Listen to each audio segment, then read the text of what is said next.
Okay, we are recording. What's up, nerds? Today we are going to be looking at, first, before we begin, sorry for all the background noise. We are currently getting a pool installed, and they have to move a bunch of stuff, so that's all happening outside. This is going to be a low effort video. This is just going to be a super low effort video because I have a big video essay about a certain character from a certain TV show that aired on Nickelodeon, and why that certain character is the best character of all time. So we're just going to be looking at a trash JoJo's Bizarre Adventure 10 Ways Phantom Blood is the best arc in the franchise, which I disagree with. I think part 1 is the worst. In my opinion, it goes part 7, then part 4, then part 7, then part 6, then part 4, then part 2, then part 3, then part 1. I'm not caught up to date with part 8 yet. But yeah, I think that's the order. But let's just go into introduces. I hate when people make the argument that because something was the first, it's instantly something that makes it good. Like, people in the Call of Duty arguments I've had, people say that World at War is one of the best zombies because it introduced the franchise, which, I mean, that's cool, and it deserves credit, but it should not be an argument. Let's just read this. There's no denying that JoJo's Bizarre Adventure has grown into a much bigger show that operates on a more intricate and confident level. It's fulfilling to see the series evolve in this fashion. So I think they're trying to say that thanks to part 1, it made the platform for the other parts, but honestly, I think part 2 was the one that really made the platform. This was like your dad ran to Home Depot, got the wood, and then he built the platform using the wood. It explores the central hero and villain while they're still children. Who cares? Who cares? Like, I mean, no other part really does this. I mean, they just have like flashbacks, but I mean, I guess that could be a point, but like, still, it's pretty stupid. What does this add? It actually creates pathos for Dio. A crucial detail that makes Phantom Blood an unusual JoJo entry is that it plays with the audience's expectations of who they should root for when it begins. No, they don't. No. Everyone knows Dio's the bad. This screenshot alone tells you who the bad guy is. Oh, it focuses on Hamid. Who cares? There's 2 Hamid parts. And I prefer stands, personally, because stands allow more fighting style, and Hamid is more just punch, punch, punch. While stands in part 3 and kind of part 4 are a lot more punch, punch, punch. But from part 5 onwards, they're a lot more tactical. There's really, like, Hamid is nothing compared to the stands that we have nowadays. It streamlines its supporting villains. JoJo's Bizarre Adventure typically turns out fantastic central antagonists. Still, as each new story gets progressively longer, there's a tendency to spread out details with the gluttony of low-tier villains. There are dozens of characters, and they could cause fatigue or slow down the momentum of a larger storyline. Phantom Blood is admittedly a short arc, but it streamlines this issue and doesn't create too many minor foes to steal focus from Dio. There are a few obstacles like Wang Shan. Why is it okay? Chan Doobie. Is that his actual name? Is Doobie's...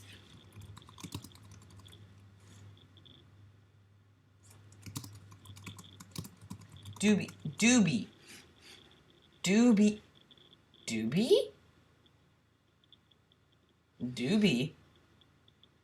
Who is Doobie? Who is Doobie? It's not loading. I guess we'll come back to that in a moment.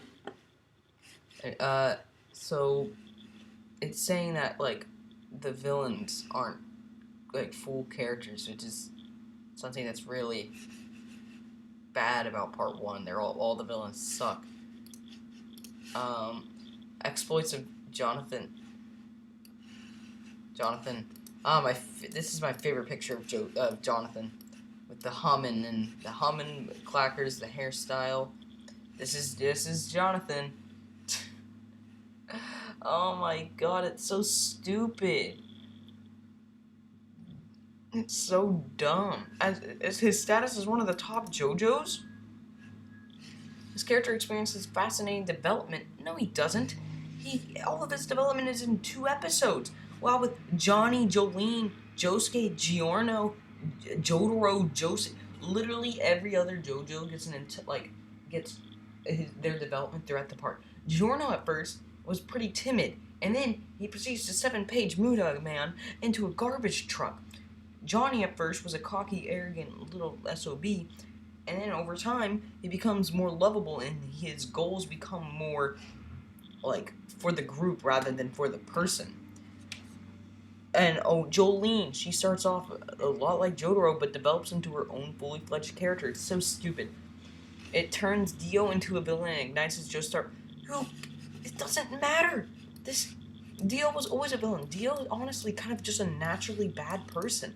He was always a pretty bad person. He even poisoned his own dad. Gives Jonathan a strong mentor figure. Literally every single part has a strong mentor figure. Okay, we have part 1, Baroness Apelli. The subsequent arcs of JoJo typically saddle the new JoJo with a group of powerful fighters they can lean on for support. What? Okay, I can literally tell you. Okay, Baroness Apelli in part 1, Lisa part 2, Old Joseph part 3. Also, Abdul argument can be made there. Jotaro part 4. Part 5 is kind of meh, but Bruno Bucciolati. Part 6, everyone has to do their own thing, so that one's fair. Part 7, Gyro. Part 8, Josuke is already a beast, so this is just stupid. This is dumb. A lot of the JoJo parts have this already. It has a dark ending. It's not the only one with a dark ending. You could honestly make the argument that part 3 has a dark ending. Part 6 has the darkest ending in all of JoJo's. So part 3 and part 6. So I guess if you're just following like the main JoJo, like Jotaro's adventures, most of them have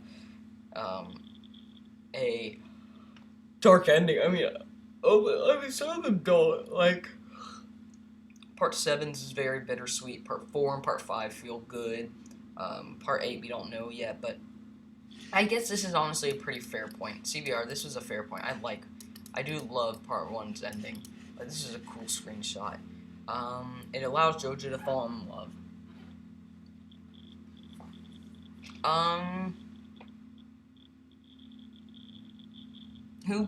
Why? It's not important in the later parts. Joseph falls in love. That's the only thing. Oh, Jolene kind of falls in love. Kind of. I don't know, there's a debate to be made there. But pretty much, the 2007, oh my god. Okay, we're just going to read this article and then we're going to end this video. Because there's only so much autism I can handle. The movie art style. Oh, look at this art style, guys. Look at this art style.